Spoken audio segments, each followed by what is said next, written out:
অসাধ্য সাধন পুরুলিয়া মেডিকেলে বিরল শারীরিক গঠনে সফল অস্ত্রোপচার চিকিৎসক পবন মণ্ডলের।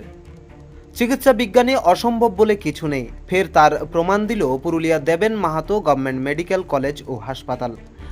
বাঁকুড়া ও অন্যান্য জায়গায় চিকিৎসা করিয়েও যখন রোগ ধরা পড়ছিল না, তখন এক দুঃসাধ্য অস্ত্রোপচার সফল করে 40 বছর বয়সী শ্যামলী মাহাতোর প্রাণ বাঁচালেন শল্য চিকিৎসক ডাক্তার পবন কুমার মণ্ডল ও তার টিম। পুরুলিয়ার বাসিন্দা শ্যামলী মাহাতো দীর্ঘ 6 মাস ধরে পেটের অসহ্য যন্ত্রণায় ভুগছিলেন। ব্যথার কারণ জানতে তিনি বাঁকুড়া সম্মিলনী মেডিকেল কলেজ সহ একাধিক জায়গায় চিকিৎসা করান, কিন্তু আশ্চর্যের বিষয় হলো বিভিন্ন পরীক্ষাতেও তার আসল রোগ ধরা পড়েনি। ক্রমশ শারীরিক অবস্থার অবনতি হতে থাকায় তিনি শেষ পর্যন্ত শরণাপন্ন হন পুরুলিয়া মেডিকেল কলেজের প্রখ্যাত সার্জন ডাক্তার পবন কুমার মণ্ডলের কাছে। ডাক্তার পবন মণ্ডল রোগীকে পরীক্ষা করার পর বুঝতে পারেন সমস্যাটি আদতে অ্যাপেন্ডিক্সের। তবে সাধারণ মানুষের ক্ষেত্রে অ্যাপেন্ডিক্স শরীরের ডান দিকে থাকলেও শ্যামলী দেবীর ক্ষেত্রে তা ছিল সম্পূর্ণ উল্টো দিকে, অর্থাৎ বাম দিকে।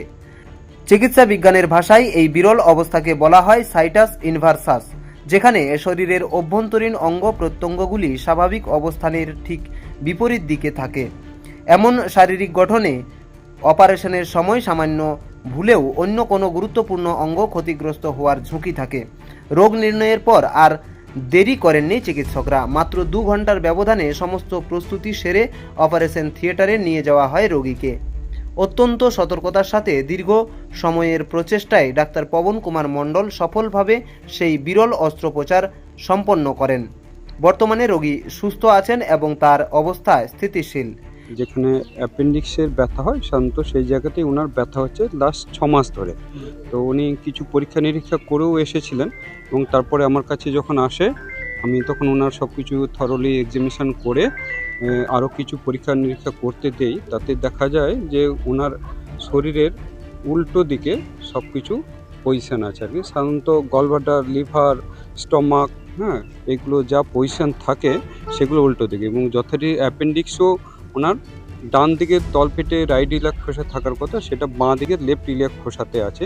তো সেক্ষেত্রে আমাদের আরও সন্দেহজনক লাগে যে ডান দিকে ব্যথা হচ্ছে অথচ বাঁ দিকে এসব আছে। আমরা আরও থরলি ইনভেস্টিগেশন করে ওনার দেখা যায় যে রিকারেন্ট অ্যাপেন্ডিসাইটিস, সাবঅ্যাকুট অ্যাপেন্ডিসাইটিস, এবং সেটা প্যাথোলজিক্যাল আর কি। তখন ওনাকে আমরা অপারেশনের অ্যাডভাইস করি এবং সেই মতো আমাদের হাতুড়া ক্যাম্পাসে উনি মঙ্গলবার করে দেখায়। দেখে ওনাকে আমরা অ্যানাস্থেসিয়া চেক আপ করে ওনাকে আজকে আমরা ওটি শিডিউল করেছিলাম, এবং সেটা আজকে এখানে আমাদের হাতুড়া ক্যাম্পাসে দেবেন মাহাতো গভর্নমেন্ট মেডিকেল কলেজের নতুন ক্যাম্পাসে অপারেশন সাকসেসফুলভাবে হয়েছে। ওনার 2 ঘন্টা সময় লেগেছে অপারেশনে, এবং সেটা ওনার লেফট ইলিয়াক খোসাতেই অ্যাপেন্ডিক্স ছিল এবং প্রায় 8 সেন্টিমিটার লম্বা অ্যাপেন্ডিক্স ছিল এবং খুব থিকেন প্যাথোলজিক্যাল মানে ইনফ্লেম অ্যাপেন্ডিক্স ছিল। সেটা ভালোভাবে অপারেশন হয়েছে এবং উনি এখন অপারেশনের পর বেডে দেওয়া হয়েছে। ওনার স্যালাইন ইঞ্জেকশন চলবে, ওনার এখন অবজারভেশনে থাকবেন উনি। আপনারা দেখছেন রূপসী বাংলা মিডিয়া। এখন একটা ছোট্ট বিরতি, ফিরে আসছি বিরতির পর। পুরুলিয়ায় পাত্রপাত্রী যোগাযোগের একমাত্র বিশ্বস্ত প্রতিষ্ঠান বিবাহ পরিচয়। আপনার মনের মতো জীবনসঙ্গী খুঁজতে পাশে রয়েছে বিবাহ পরিচয়। তাই আর দেরি না করে আজই যোগাযোগ করুন বিবাহ পরিচয়। Municipality commercial complex, 2nd floor, Chaibasa road, opposite PWD office, Purulia. Mobile নম্বর 9232440272। ফিরে এলাম বিরতির পর। আপনারা দেখছেন রূপসী বাংলা মিডিয়া। শ্যামলী মাহাতোর পরিবারের সদস্যরা ডাক্তার মণ্ডল ও হাসপাতাল কর্তৃপক্ষকে কৃতজ্ঞতা জানিয়েছেন। আজ 7 মাস পর আবার যখন ব্যথা ওঠে তখন ডাক্তার পবন বাবুর কাছে এনেছিলাম। ডাক্তার পবন বাবু বিশেষ বিশেষ ধন্যবাদ আমি দিচ্ছি। আর আমাদের ভগবানের রূপ আজ আমি দেখতে পেলাম। অপারেশন হয়ে গেছে, অ্যাপেন্ডিক্স বার হয়ে গেছে। আর এমনকি আমার স্বামী যে স্ত্রী আছে, স্ত্রীর আমার যে আছে মানে ওটা সব আছে উল্টো। কি বুঝলেন? মানে আমার যে স্ত্রী আছে না, ওর মানে হাতটাকে বাঁ দিকে, তো ওর ডান দিকে হাত আছে। মানে কোনো ডাক্তারবাবু এগুলো বুঝতে পারেন না, কিন্তু পবনবাবু আমাদের ধরে নিয়েছে। পবনবাবু আমাদের বিশেষ বিশেষ ধন্যবাদ।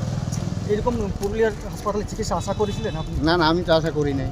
যে এরকম হচ্ছে পারে। অন্যান্য জায়গা থেকে পুরুলিয়াতে চিকিৎসা না করা? বাঁকুড়ায় দেখাচ্ছি, কত বড় বড় ডাক্তারকে দেখাচ্ছি, অনেক ডাক্তারকে দেখাচ্ছি, কিন্তু আমি অতটা ই করতে পারিনি। পুরুলিয়াতে আর পুরুলিয়াতে আমার সাকসেস হয়েছে, এখন কি দেখলেন, এখন কি এখন ঠিক আছে সব কিছু। পুরুলিয়া মেডিকেল কলেজের পরিকাঠামো যে দিন দিন উন্নত হচ্ছে এবং জেলার চিকিৎসকরা যে কোনো বড় চ্যালেঞ্জ নিতে প্রস্তুত, এই ঘটনা তারই এক উজ্জ্বল দৃষ্টান্ত হয়ে রইল। পুরুলিয়া থেকে শেফালি মাহাতোর রিপোর্ট, রূপসী বাংলা মিডিয়া।